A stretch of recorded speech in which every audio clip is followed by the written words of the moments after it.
ನೀನ್ ದೇವರ ಹತ್ರ ಯಾವತ್ತಾದ್ರೂ ಗೈಡೆನ್ಸ್ ಕೇಳೋದಕ್ಕೆ ಮುಂಚೆ ನೀನ್ ತೀರ್ಮಾನ ಮಾಡಬೇಕು, ನಾನು ಆತನು ಏನು ಆಲೋಚನೆ ಕೊಟ್ಟರು ಅದಕ್ಕೆ ಶಿರಸ್ಸ ಬಾಗ್ತೀನಿ ಅನ್ನೋದು ನೀನ್ ತೆಗೆದುಕೊಳ್ಳೋ ತೀರ್ಮಾನ.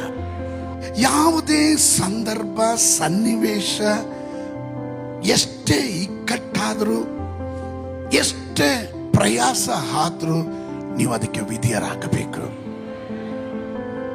ಅಂತವರ ಬಳಿಯಲ್ಲಿ ದೇವರು ಮಾತಾಡ್ತಾನೆ. ನೋಡ್ರಿ, ಗಮನಿಸ್ರಿ, ಸತ್ಯವೇದ ಗ್ರಂಥದ ಆಧಾರದಲ್ಲಿ ನಾನು ಮಾತನಾಡ್ತೀನಿ. ಕೆಲವರು ಕೇಳ್ತಾರೆ, ಪಾಸ್ಟ್ರೆ ನಾನು ಎಷ್ಟು ಪ್ರಾರ್ಥನೆ ಮಾಡ್ತೀನಿ, ಯಾಕೆ ದೇವರು ನನ್ನ ಹತ್ರ ಮಾತನಾಡೋದಿಲ್ಲ? ದೇವರು ಮಾತಾಡಿದ್ರೆ ನೀನು ಅನುಸರಿಸಲ್ಲ, ಅದಕ್ಕೆ ದೇವರು ನಿನ್ನ ಹತ್ರ ಮಾತಾಡಲ್ಲ. ಸಮೂಹಲ್ ಬಾಲಕರು ದೇವಾಲಯದಲ್ಲೇ ಇದ್ದ, ದೇವರು ಕರೆದ್ರು ಸಮೂಹಲ್ನೇ. ಇವನು ಕೇಳಿರೋ ಶಬ್ದ ಯಾರ್ದು? ಏಲಿ ಯಾಜಕಂದು. ಅವನು ಓಡೋದ ಏಲಿ ಯಾಜಕನ ಹತ್ರ. ಸ್ವಾಮಿ ಕರೆದ್ರ? ನಾನು ಕರೀಲಿಲ್ಲ, ಹೋಗ್ ಮಲ್ಕಳಯ್ಯ. ಏಲಿ ಯಾಜಕನ್ ಅರ್ಥ ಆಯ್ತು, ಓ ಮುಂಚೆ ನನ್ನನ್ನು ಕರೆದು ಮಾತನಾಡ್ತಿದ್ದ ಅದೇ ದೇವರ ಶಬ್ದ. ಅದಕ್ಕೆ ಏಲಿ ಯಾಜಕನ ಹೇಳಿದನು, ನೆಕ್ಸ್ಟ್ ಟೈಮ್ ಆ ಶಬ್ದ ಕೇಳಿದ್ರೆ, ಈಗ ನಿನ್ನ ಸೇವಕನು, ನೀನು ಮಾತನಾಡು, ನಾನು ಕೇಳ್ತೇನೆ.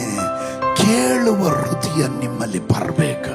ಎಷ್ಟು ಜನ ಹೇಳ್ತೀರಾ, ನಿನ್ನ ಯಶಸ್ಸು ಹಣದಲ್ಲ, ನಿನ್ನ ಯಶಸ್ಸು ಸ್ಥಾನದಲ್ಲ, ನಿನ್ನ ಯಶಸ್ಸು ಪದವಿಯಲ್ಲ, ನಿನ್ನ ಯಶಸ್ಸು ಮನೆತನದಲ್ಲ, ನಿನ್ನ ಯಶಸ್ಸು ನಿನ್ನ ವಿದ್ಯಾಭ್ಯಾಸದಲ್ಲ, ನಿನ್ನ ಯಶಸ್ಸು ನಿನಗೆ ಎಷ್ಟು ಆಸ್ತಿ ಇದೆ, ಸಂಪತ್ತಿದೆ ಅನ್ನೋದಲ್ಲ.